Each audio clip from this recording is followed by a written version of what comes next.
Nope, you're good. I've never been live before. Oh, good. Oh, really? Wow. Okay. Awesome. Beautiful. Okay. Good. Do you want me to stop it or something? No. Yeah. Yeah. You can just hit the stop. Let's do that. Okay. You can start before His you paper's coming around.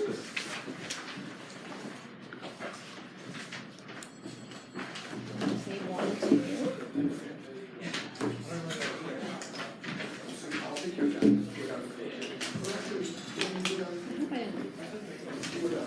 Did I pass around my master copy?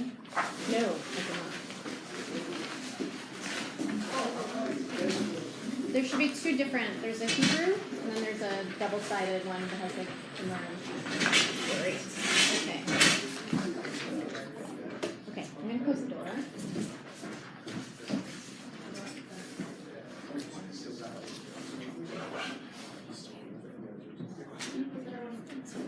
Great.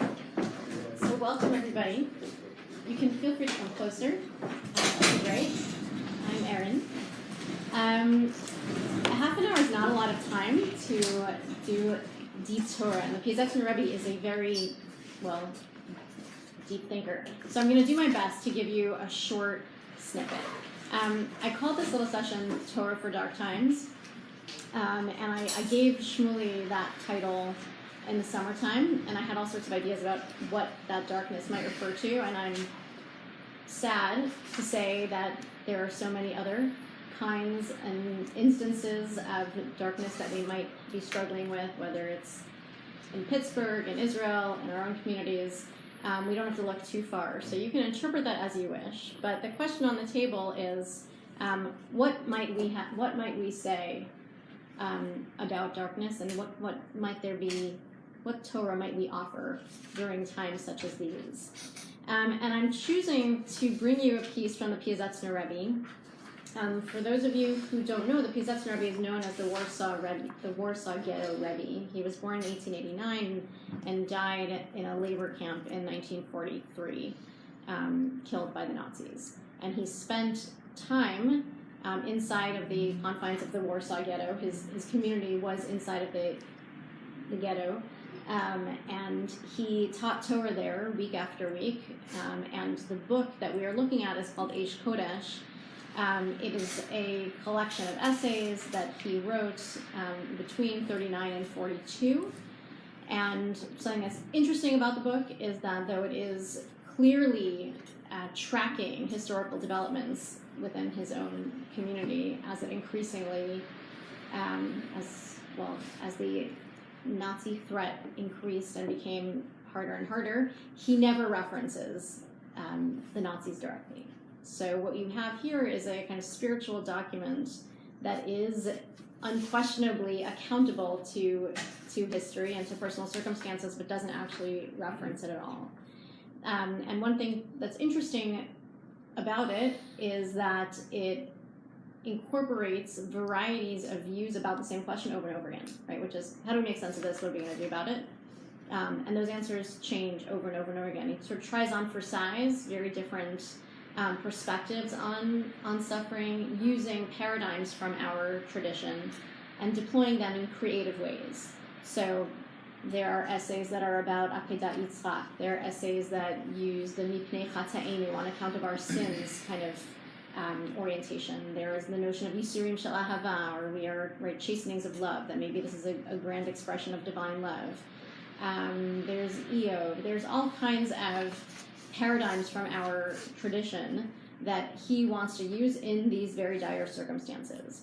And sometimes he uses them in similar ways, and sometimes he'll use the same paradigms in very different ways. One story that we're now going to look at is a story from Masechet Brachot. It's a story about Rabbi Yossi in the ruins of Jerusalem. And he uses this story on 5 different occasions throughout this work. And it's interesting to track how he uses this same imagery in different ways over time. We, of course, in half an hour are not going to be able to do all of that, but I'm bringing you one instance of it. One final historical note, this work itself was found in ruins. It was buried by the Piaseczna Rebbe in 1943. He had already lost his entire family at that point. His wife, his mother, sister-in-law, brother-in-law, and his own daughter would be taken off to Treblinka in August, though he would die not knowing her fate. He buried it, much like others did too, through the Oneg Shabbos archives. His was not directly part of that, but nevertheless was buried in a milk jug, and it was found after the war by a construction worker working in the rubble of the Warsaw Ghetto, who brought it to the Jewish Historical Society, and it was then found in 1956, published in 1960 in Israel. So this itself, this is a work that is reflecting on ruins, buried in ruins, and we're going to have a chance to now look at its own treatment of ruins. So I'd like to begin with this page, the one that has the section from Brachot on it. And I don't know what language we're all want to be working in. If you want to be in English, raise your hand. Don't be shy. Great, okay. Great, we're going to do English. Okay, so can somebody just read this aloud? Go ahead. It has been taught, Rabbi Yossi says, I was once traveling on the road and I entered into one of the ruins of Jerusalem in order to pray. Elijah, of blessed memory, appeared and waited for me at the door until I finished my prayer.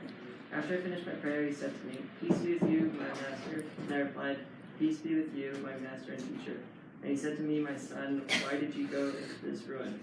I replied, To pray. He said to me, You ought to have prayed on the road.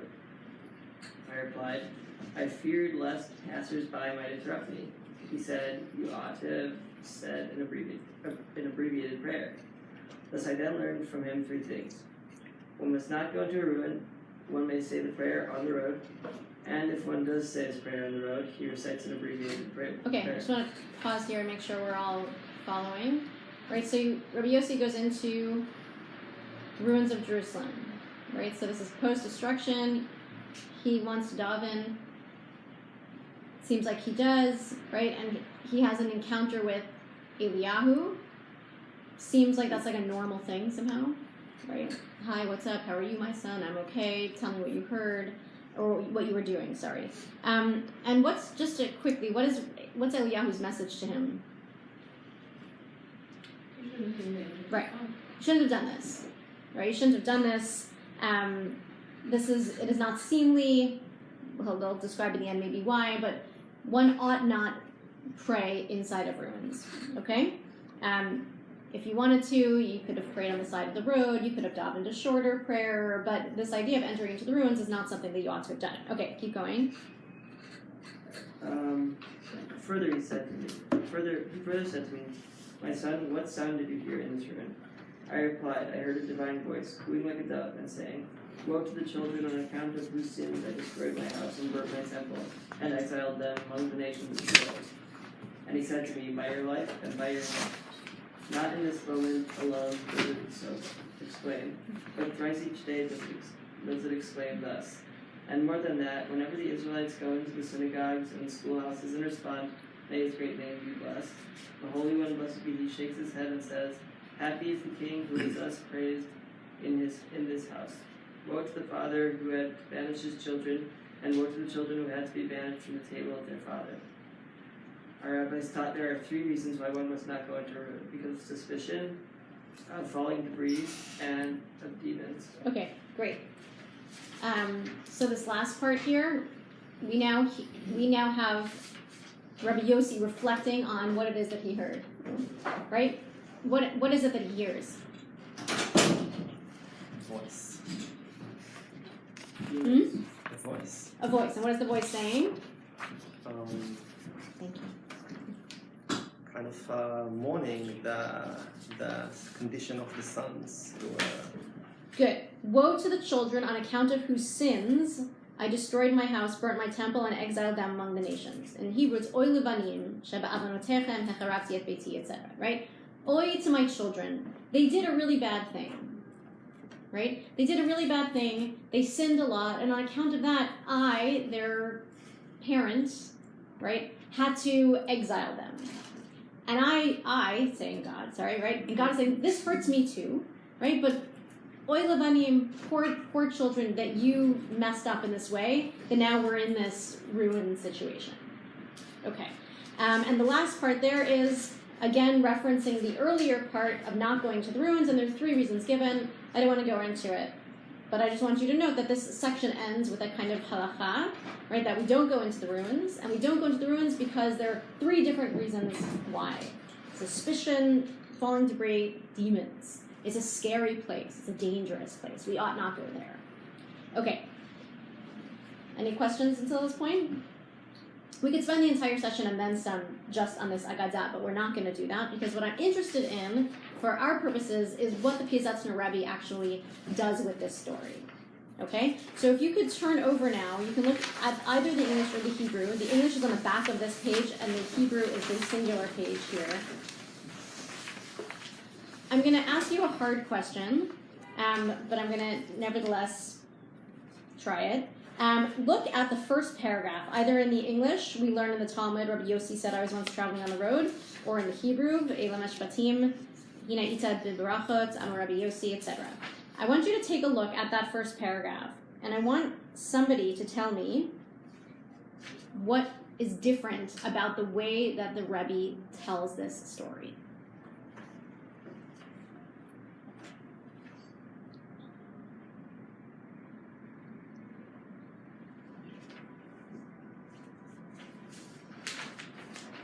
What's missing or what's changed?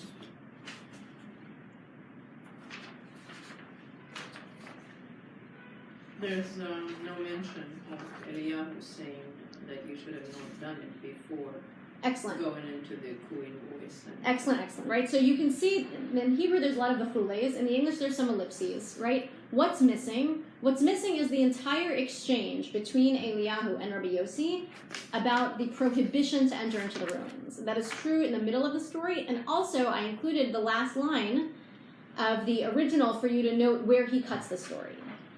Right? So in the original, this story is told presumably to be a warning that you should not enter into the ruins. The story as told by the Piaseczna, though, becomes not only, I'll say, it becomes actually, right, a lechatchila situation, right? It's actually a good thing to enter into the ruins because when you enter into the ruins, you have something, well, protection you say, but I'll just say some revelation that happens, right? Something unique can happen in the context of the ruins that isn't quite available outside, okay? Right? Something, interestingly, that we're told in the story is that what Rabbi Yossi is hearing is something that is happening all the time, right? That God is cooing like a dove and crying, but Rabbi Yossi can only hear it, can only attune himself to it in the context of the ruins themselves. So I want you to imagine for a moment, right, that here you have a Rebbe who's inside of a ghetto, right? He's inside of the ruins, essentially, of his community. This is, I forgot to mention, sorry, February 14th, 1942. Okay, this is post the beginning of the Final Solution. The Final Solution begins in January 20th, 1942. Something called the Wannsee Conference, right? And he's writing in February. So 1 month after the declaration of the Final Solution, what do you say at your Shabbos table? Right, that's the question. What do you say at your Shabbos table when the Final Solution is To on? interrupt your train of thought at last, what made the differences? Yes, There's an enormous difference. great. in One text, other, great. Which is incalculable importance.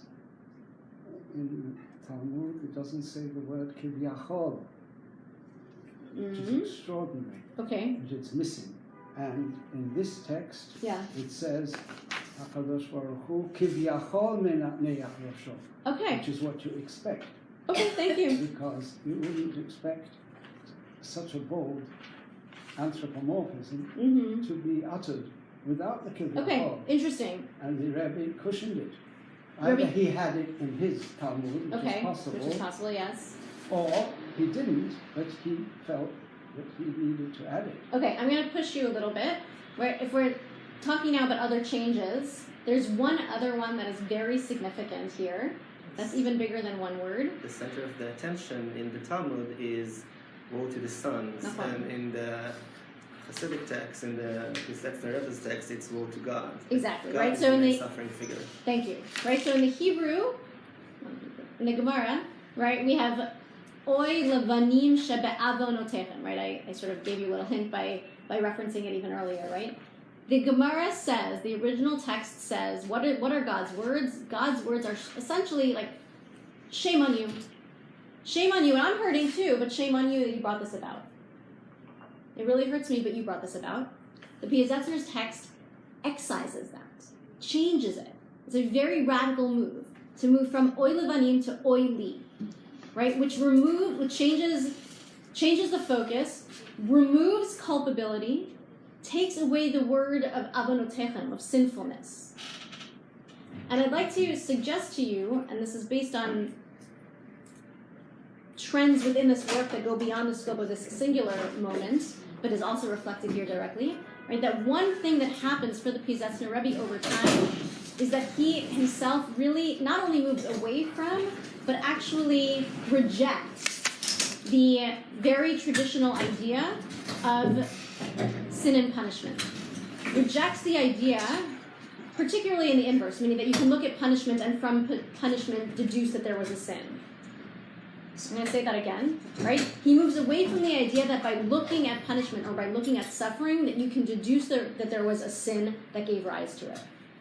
He starts his book, Eish Kodesh, by saying, shame on you, this is Piaseczna, shame on you Jews, you must have done something to deserve this.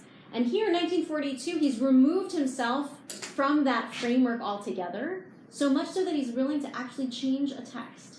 Change it from oy levanim to oy li, because he can't fathom a God anymore that would do that. And I'm going to say something sociological for a moment. I don't really have the time to do that, but I'm going to say it anyway. There's several versions of the Eish Kodesh. This one is a version that was this is what the manuscripts look like. Okay, written pages, very hard to read. Okay, this is what in 1960 was put out, much cleaner, right, and legible. I don't know what year it was, but Feldheim put out their own version of Eish Kodesh, and I'm deeply grateful to it because it is very readable, it's excellent, has great footnotes, references, all of that. One interesting little detail that I discovered when examining this story is that when they quote this text, they put back oy levanim. Because from some perspectives, one can't imagine, would he really change the text? Would he really do that? Did he mean that? And thankfully, just last year or 2 years ago, there's a scholar named Daniel Reiser who went back to the manuscript and gave us all a printed manuscript together with his notes on the manuscript to confirm many things, not only this small one, but it confirmed that indeed this is what the Rebbe had to say. Right? The Rebbe took a text and amended it to reflect his theology of the moment. So I find that to be very interesting sociologically and culturally, to imagine also what a Hasidic Rebbe is willing to do versus a more contemporary, whatever you want to call Feldheim, Art Scrolly, what they're willing to do. That's very interesting. And the broader question is, right, what kind of Torah can you share in dark times, right? One thing that we can take already from here, right, is a willingness, with humility, of course, right, a willingness to deploy your texts in particular ways, right, and perhaps a radicalism with regard to what one is willing to quote, not quote, or even change. Yes? It's also a question of audience, right? It's like he wrote it and then put it in a bottle and put it underground. So yes, but let me say this. Good points, but this is my error, right? He did put it in a bottle, but before he put it in a bottle, he had Hasidim. He had Hasidim that he told these Torahs to, right? So something to consider is there's so much to say, but these texts are like the equivalent of sermons, which is different from a spiritual diary, which he also kept, and that's also a project for someone to write, right? About comparing what do you say to yourself to put directly in a bottle, right, in your diary, versus what do you say to support a community during dark times? And this is the latter. This is what you say to support a community during dark times, right? Who knows? May or may not accord with what he was secretly feeling.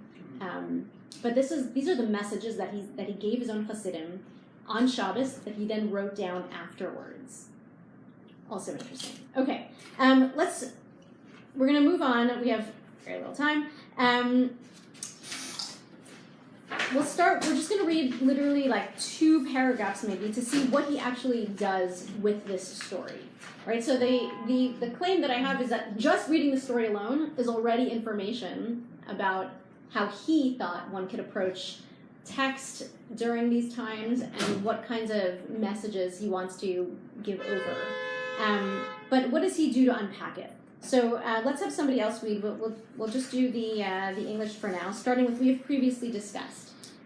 We had previously discussed why Rabbi Yossi heard the divine voice only when he was praying amidst the ruins, even though the Holy Blessed One speaks thus 3 times every day. But behold, the Jew tortured in his suffering may think he is the only one in pain, as though his individual personal pain and the pain of all other Jews has no effect above, God forbid. But as the verse says, and all their pain is his pain. And as we learn in the Talmud in the name of Rav Meir, when a person suffers, to what expression does the Shekhinah, divine, give utterance? Oh woe, my head, oh woe, my arms. In sacred literature, we learn that God, as it were, suffers the pain of a Jew much more than that person himself feels it. Okay, so we'll pause here. So since he already has oi li to work with, right, there's a lot of ois in there. Since he already has this idea that like, God is suffering on account of the loss and banishment of his children, right, he then hones in on a notion of solidarity with the Jewish people, essentially. Right? That what do we learn from this? We learn that what Rabbi Yossi was able to hear in the ruins was a kind of a feature or that's in the universe all the time, right? That God is all the time crying. God is all the time saying, woe is me, right? But in the ruins, he's able to hear something different. Or he's able to actually tap into it, I should say. Right? So the phenomenon exists. He's able to tap into it.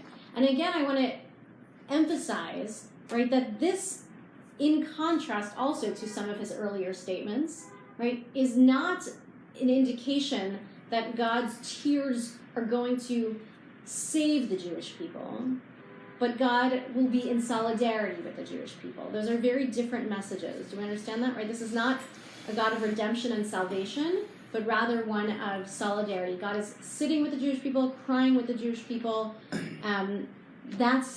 That's to the degree that there's a comfort to be had, it's in knowing that God is crying along with the Jewish people. But it is not making the statement that this pain of the ruin will be reconstructed, overturned, etc. Right? That's where he is in 1942. Okay, last paragraph for us, I think. Could you just keep going? Possibly because God is infinite and hence unknowable in the world, his pain at the suffering of Jewish people is also infinite. Perhaps it is not just impossible for any human to feel such immense pain. It is impossible even to apprehend the level of God's pain, to know that he bears it. Just to hear God's voice saying, woe to me that I razed my house, burned my temple, and exiled my children among the Gentiles is impossible because it is beyond the boundaries of human comprehension. It was only when Rav Yossi entered into the devastation of one of the ruins of Jerusalem, letting go somewhat of his self-centeredness, that the boundaries restricting his perception were also destroyed, and he was able to hear the voice of God. Even then he heard only a little of the voice, for as he said, I heard a divine voice cooing like a dove. While we know from the verse, God roars, howling over his city, that God roars, as it were, like a lion over the destruction of the temple. Okay, so let's stop there. Okay, this next paragraph, which again could be unpacked for a very long time, is interested in raising the question, or beginning to answer a question, let's say, of why could Rabbi Yossi hear in the ruins what he couldn't hear outside? Remember, the claim of the Talmud is that God is all the time crying. Rabbi Yossi can only hear it in one place, right? Back in the story itself, it's a place that he's not supposed to go into. But here, it's a place that invites a certain kind of attunement and a certain kind of awareness that actually opens up a revelation, essentially. Right? Something becomes available to him in this place that wasn't available to him outside, and the Rebbe's interested in why. And again, I told you, this is a story that he's so interested in that he comes back to 5 different times over the course of this book. And you could sort of understand, I think, if you have to give some Torah inside of a ghetto, why you might be drawn toward a story like this one, right? A story about ruins when you're standing in your own ruin. And here he offers up an image, right, of a ruin being a place of revelation, a place that's actually that makes available something to people. Why? So in 1 minute or less, it's hard to get there, right? But I'm just going to draw your attention back to these lines. It was only when Rabbi Yossi entered into the devastation of one of the ruins of Jerusalem, letting go somewhat of his self-centeredness, that the boundaries restricting his perception were also destroyed, and he was able to hear the voice of God. And so in Hasidic literature, there's a notion of self-nullification, of bitul hayesh, right? Where the ego gets sublimated, shall we say, right? Or even broken. And the suggestion is that when we actually, there's an internalization of an external, right? So externally there's a brokenness, right? And he's interested in what happens internally when we experience brokenness. Does it necessarily flatten us out and make us incapable of hearing the voice of God? Or is it possible that the brokenness itself can open us? Is it possible that the brokenness itself can open us up a little bit? And his suggestion is that for Rabbi Yossi, and maybe for his own people, that there is an opportunity. It's an opportunity born on the backs of so many others. It's an opportunity born of situations that we hope never arise. It's an opportunity that we wish we never had, just like Rabbi Yossi, I imagine, right, wishes that he never had a ruin to enter into, but he does have a ruin to enter into. And what are you going to do about that? What are you going to do with that? Right, and here the Piaseczna Rebbe says, as much as you don't want to have those opportunities, as much as Eliyahu wants to keep you out, I, the Piaseczna Rebbe, want to invite you in. I want to invite you into a deeper understanding, potentially, of the presence of God. And I want to tell you a bittersweet message, that when you hear that voice of God, you're going to hear that voice of God saying, oily, and that voice of God might not actually save you from your circumstances, and it might not change the ruined situation that you are in. But you might gain some comfort from knowing that you're not there alone. You might gain some comfort from knowing, right, that God is actually experiencing this pain alongside of you. He speaks about this particularly from 1942 on, as I mentioned to you. He stops writing in July, I should say. That's when Jews would start to be sent off in the mass transportations to Treblinka. He stops writing in July. He buries this in January of 43. But this is the kind of messaging that he really lands on as he himself gets more and more mired in a reality of his own ruin.